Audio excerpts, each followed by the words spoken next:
జై శ్రీరామ్. శ్రీమాత్రే నమః. శ్రీ గురుభ్యో నమః. 2024 సంవత్సరం జూన్ నెల 30వ తారీఖు నుంచి 2024 సంవత్సరం నవంబర్ 15వ తారీఖు వరకు కూడా నవగ్రహాల్లో ఒక గ్రహానికి సంబంధించిన ఒక ప్రత్యేక గ్రహస్థితి చోటు చేసుకోబోతోంది ఖగోళంలో.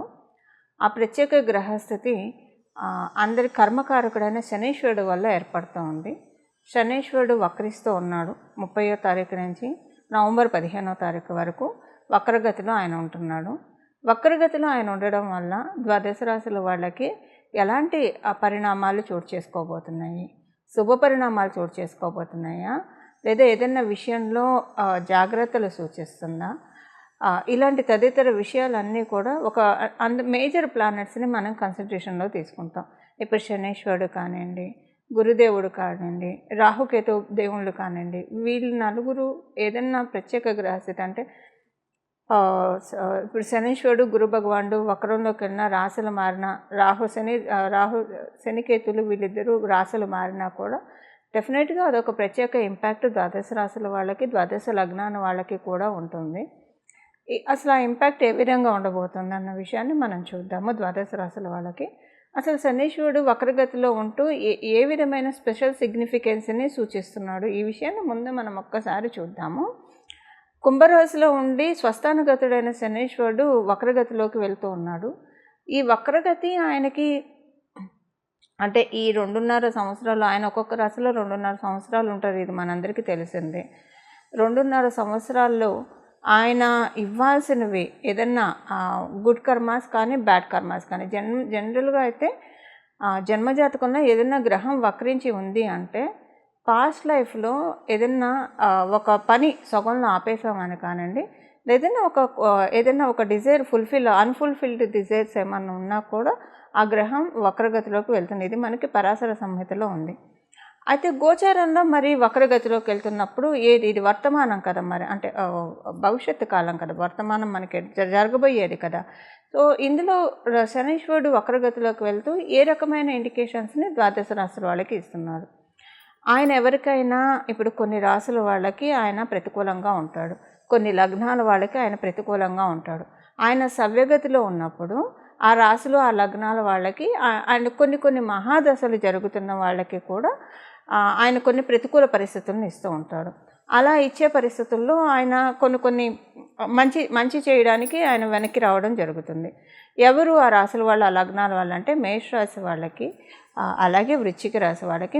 వృశ్చిక రాశుల్లో పుట్టిన, వృశ్చిక లగ్నాల్లో పుట్టిన, ప్రత్యేకించి శనీశ్వరుడు గోచారంలో కొన్నిసార్లు సవ్యగతిలో ఉంటే వాళ్ళకి ఎప్పుడైనా విపరీతమైన ఫలితాలు వస్తాయి. అంటే మళ్ళీ దేన్ని కూడా జడ్జిమెంటల్గా చెప్పకూడదు. మీ జన్మజాతకంలో శనీశ్వరుడు బలం బాగా ఉంటే ఈ పాయింట్ చాలా వరకు నెగేట్ అయిపోతుంది.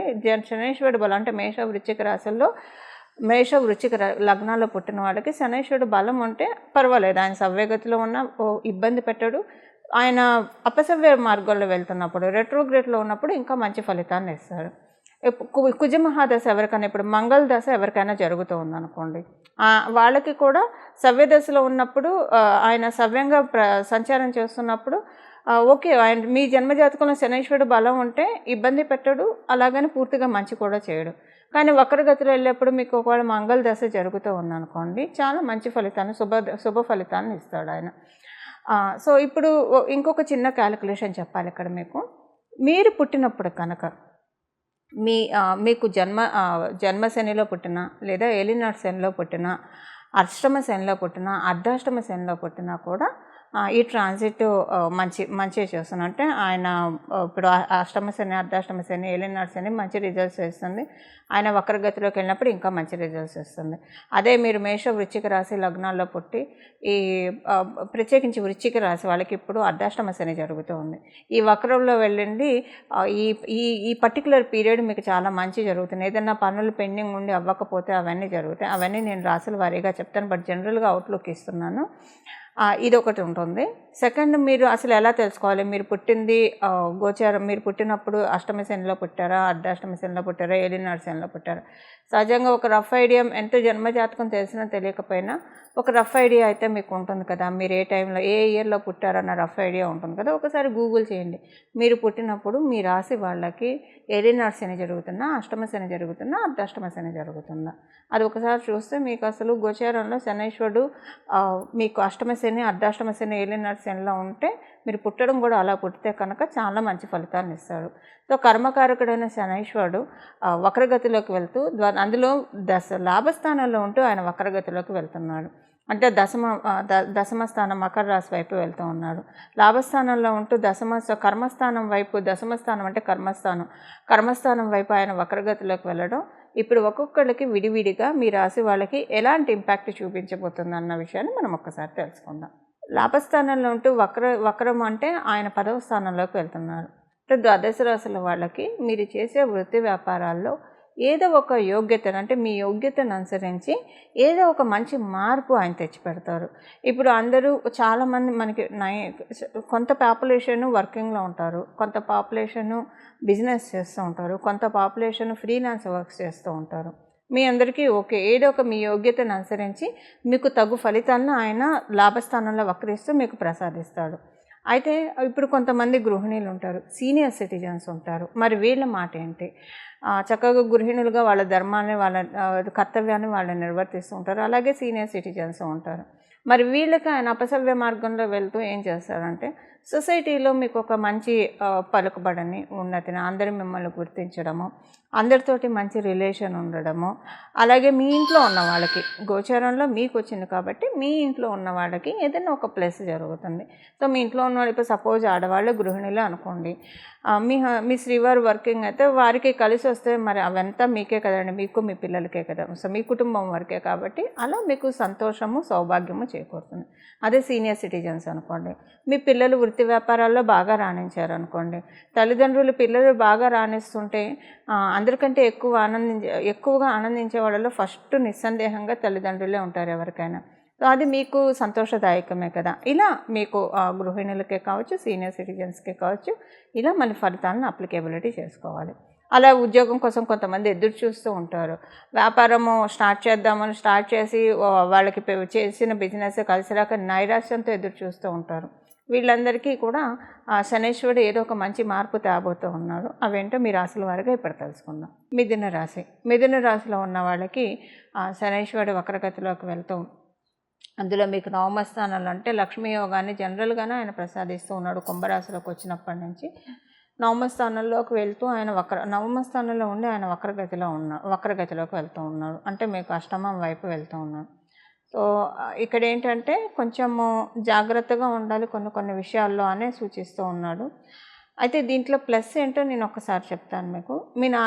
మీకు నాన్నగారు లేదా తండ్రి సమాన వాళ్ళు ఎవరైనా ఉండి వాళ్ళు కనుక ఆరోగ్య సమస్యలు ఇబ్బంది పడుతూ ఉంటే దాంట్లోంచి వాళ్ళు బయటపడతారు మీ గోచార గ్రహస్థితుల రీత్యా. మీరు కనుక విదేశాలు వెళ్ళాలని ప్రయత్నిస్తూ ఉంటే బాగుంటుంది, మీ ప్రయత్నాలన్నీ కూడా సఫలీకృతం అవుతాయి. అలాగే మీరు కనుక ఏదైనా అంటే విదేశాల్లో ఉన్నవాళ్ళైనా, ఆల్రెడీ మీరు విదేశాల్లో ఉండి, మీది మిథున రాశి, మిథున లగ్నం, మీరు ఆల్రెడీ విదేశాల్లో ఉన్నారు అంటే ఆయన వక్రగతి మీకు ఇబ్బందులు అయితే డెఫినెట్గా ఇవ్వదు, మంచి ఫలితాలనే ఇస్తుంది. అయితే మీరు స్వదేశంలో ఉంటే కొన్ని విషయాల్లో జాగ్రత్తలు, కొన్ని విషయాల్లో అనుకూలతలు కూడా ఉంది. అయితే మొదటగా అనుకూలతలు ఏ విషయంలోనూ మనం చూద్దాం. మీకు కమ్యూనికేషన్ స్కిల్స్ చాలా బాగా పెరుగుతాయి.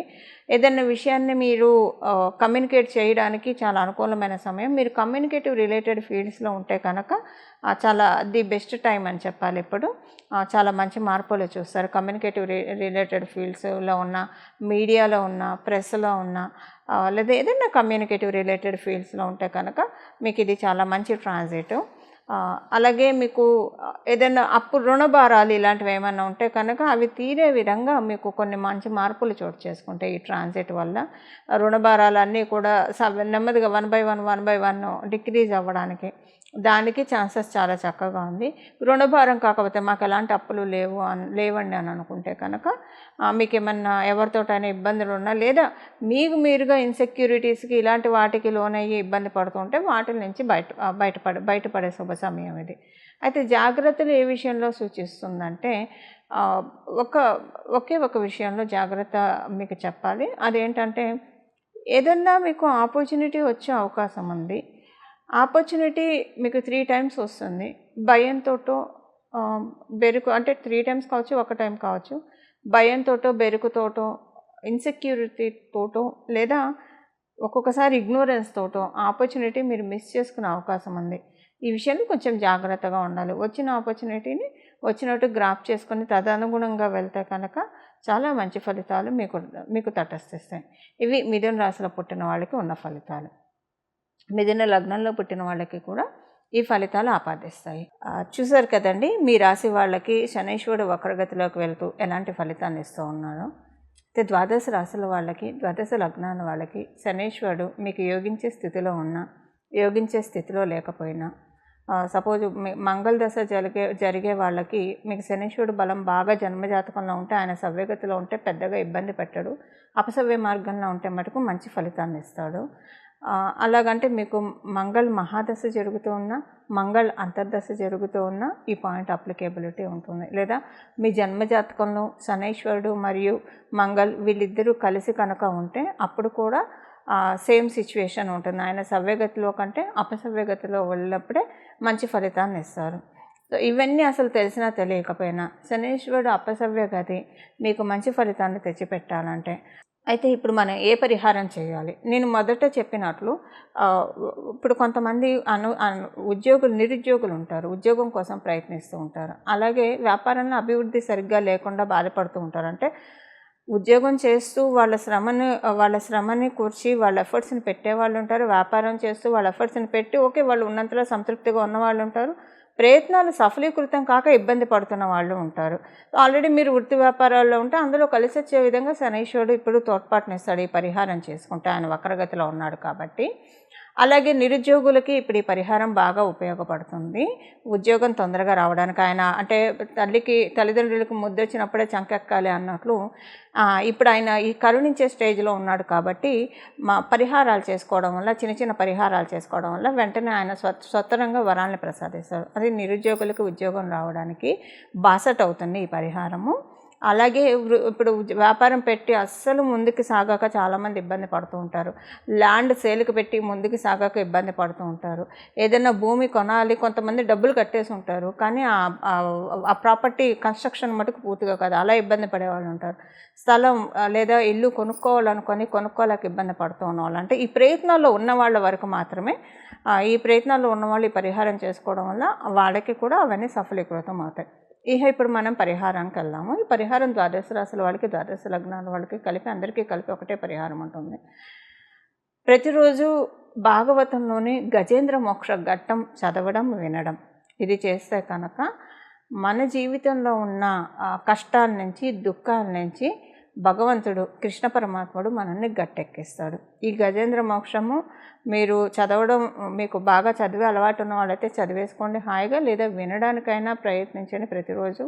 కనీసం రోజు కుదరకపోయినా శనీశ్వరుడు వారమైన శనివారం అయినా సరే కనీసం వినడానికి ప్రయత్నించండి. ఈ ఆపర్చునిటీ అస్సలు ఎవ్వరూ మిస్ కాకండి. ఇది చాలా స్వల్పమైన రెమెడీ. భాగవతాన్ని చదవడం వల్ల పెచ్చు పుణ్యం వస్తుంది, బహులాభాలు ఉంటాయి. ఇది మనందరికీ తెలిసిన విషయమే. అందులో గజేంద్ర మోక్ష ఘట్టం వినడం వల్ల ఇందులో మీరు చేయాల్సిందల్లా మీ టైం కొంత కేటాయించాలి. మనకు అసలు భగవంతుడు సమయాన్ని ఇచ్చింది, ఈ జీవితాన్ని ఇచ్చిందే భగవంతుడు. మన పనులు మనం చేసుకుంటూ నిత్య దైనందిన జీవితంలో మన బ్రతికి, మన ఆహారానికి, మన జీవించడానికి కావాల్సినంత సంపాదించుకుంటూ రిమైనింగ్ టైం అంతా భగవంతుడి ధ్యానంలో గడపడానికే మనకి సమయం ఉన్నది. సమయాన్ని జాగ్రత్తగా యూటిలైజ్ చేసుకునే శనీశ్వరుడు డిసిప్లిన్ సూచిస్తాడు. సో ఎవరైతే టైం వేస్ట్ చేయకుండా ఉత్తగా అంటే వ్యర్థ ప్రసంగాలతోటి లేదా చిట్ చాట్ తోటి ఇలా కాకుండా ప్రొడక్టివ్గా టైంని ఉపయోగించుకోవడానికి ప్రయత్నించండి. ప్రొడక్టివ్గా టైం ఉపయోగించుకోవడానికి ప్రయత్నించే వాళ్ళంటే శనీశ్వరుడికి బహుప్రీతులు అవుతారు. వాళ్ళని ఆయన ఇబ్బంది పెట్టాడు, ఎందుకంటే ఆయన క్రమశిక్షణని సూచిస్తాడు కాబట్టి. సో మీ టైం మీరు ఎంత క్వాలిటీగా, ఎంత ప్రొడక్టివ్గా యూజ్ చేసుకుంటున్నారో ఇది ఒక చెక్ పెట్టుకోండి. తర్వాత గజేంద్ర మోక్షం వినడానికి ప్రయత్నించండి ప్రతిరోజు కూడా. ఇలా గజేంద్ర మోక్షాన్ని వినడం వలన మీకు అంటే ఏ విషయంలో అయితే నలిగిపోతూ ఉన్నారో ఆ విషయం నుంచి బయటకు వచ్చేస్తారు. అందులో ఇప్పుడు ఆయన కుంభరాశిలో ఉండి వక్రగతిలోకి వెళ్తున్నాడు. ఆయన కుంభరాశి నుంచి మీనరాశిలోకి వెళ్తే మళ్ళీ కుంభరాశిలోకి రావడానికి 30 సంవత్సరాలు పడుతుంది. సో ఇప్పుడు ఉన్నవాళ్ళు చాలా అదృష్టవంతులు అని చెప్పాలి. ఈ ఈ రెట్రోగ్రేషన్లో ఉన్నప్పుడు ఈ పరిహారం చేసుకోవడం వల్ల కనీసం ఇక్కడి నుంచి ఒక 6-7 సంవత్సరాల వరకు డోకా లేకుండా మంచి మార్పుల్ని కైవసం చేసుకోవడానికి డెఫినెట్గా గజేంద్ర మోక్షం ఉపయోగపడుతుంది.